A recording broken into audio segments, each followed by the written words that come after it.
sepanjang menyangkut Peggy diakui oleh penyidik hasil persidangan, ya. Sementara terhadap 2 pelaku DPO dibilang itu fiktif, tapi buktinya ada. Kalau untuk menyatakan itu fiktif apa? Karena persidangan mengatakan ada, dakwaan mengatakan ada. Kan dalam persidangan itu kan terjadi jawab-menjawab antara jaksa dengan penasihat hukum dan hakim. Semua menyatakan benar ada 3 DPO. DPO tersebut katanya adalah nama fiktif. Tanggapan dari keluarga almarhumah Vina terhadap Peggy bagaimana? Terhadap tuduhan bahwa Peggy sebagai pelaku? Untuk tidak? Suaranya Mbak, suaranya Mbak. Dikit Mbak, suaranya Mbak. Minumnya jangan di suara. Keluarga meminta kepada kepolisian untuk tidak terburu-buru mengambil kesimpulan. Jadi terhadap Peggy yang dianggap sebagai pelaku DPO yang tertangkap, keluarga mengatakan menghimbau agar polisi jangan dulu terburu-buru. Karena ternyata sebelum Peggy ini ditetapkan sebagai pelaku DPO yang tertangkap, sudah di BAP 6 pelaku terpidana dan 5 mengatakan bukan Peggy pelakunya. Hanya 1 yang mengatakan. Memang ada lagi saksi yang mau diperiksa 2 orang lagi. Tapi dari pelaku utama 5 mengatakan bukan Peggy pelakunya. Itu ya mengenai Peggy ya. Sekarang apa sikap keluarga terhadap 2 tersangka DPO yang dianggap fiktif? Keluarga sangat keberatan. Karena Sangat keberatan. Kenapa? pengadilan itu sudah disebutkan 3 DPO. Kenapa sekarang baru disebutkan 1 DPO?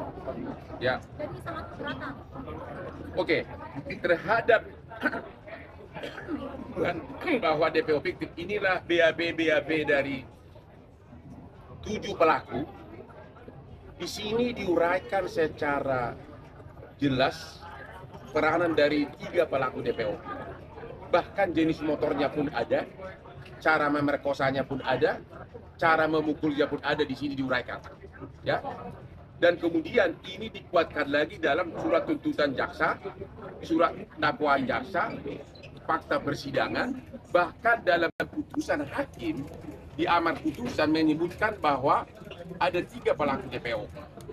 Jadi ini putusan sudah ingkrah, berkekuatan hukum tetap, dan ini adalah perbuatan pidana yang dilakukan, terbukti di persidangan. Ini perbuatan pidana yang dilakukan oleh 8 orang terpidana bersama-sama dengan 3 pelaku DPO. Itulah hasil putusan perkara pidana yang sudah final. Kemudian sesudah kasus ini diviralkan oleh Hotman 911 2 minggu lalu, mulailah disidik ulang lagi oleh Polda Jabar. Kok bisa begitu cepat mengatakan 2 pelaku DPO ini adalah fiktif?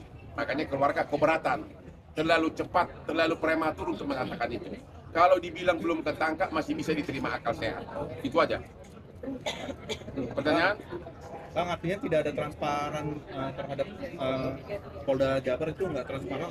Nah, kalau kami mengatakan dari segi prinsip hukum, kalau terhadap Peggy, kalau masih ada keraguan-raguan, ya pidana tidak boleh ragu-ragu, harus bukti yang lengkap. Kalau masih ada keraguan-raguan, ya jangan dulu memvonis menyatakan sebagai pelaku gitu loh. Jangan dulu melakukan itu. Yang kedua, mengenai 3 pelaku DPO, dari mana dia bilang bahwa 2 pelaku DPO yang fiktif? Kok tiba-tiba hanya dalam waktu 2 minggu disidik ulang, membalikan putusan pengadilan yang sudah berbulan-bulan diputus hasil persidangan? Itu yang kita keberatan. Kalau dibilang belum ketangkap masih bisa diterima karena memang udah 8 tahun tidak ketangkap gitu loh. Ya. Bukan Peggy yang asli gimana nih Bang? Kenapa? Nah, terus langkah apa Bang yang akan diambil Bang? Ya lah. Kalau dalam kasus ini kan keluarga terdakwa hanya bisa menghimbau kepada aparatur hukum negeri ini, upaya hukum yang lain nggak ada, ya kan? Makanya dengan konferensi pers ini mudah-mudahan sampai Bapak Presiden Jokowi juga mendengarkan ini, Menko Polhukam mendengarkan, agar benar-benar kasih perhatian seperti kasus Sambo. Itu makanya kita lakukan ini, karena upaya hukum dari keluarga korban tidak ada.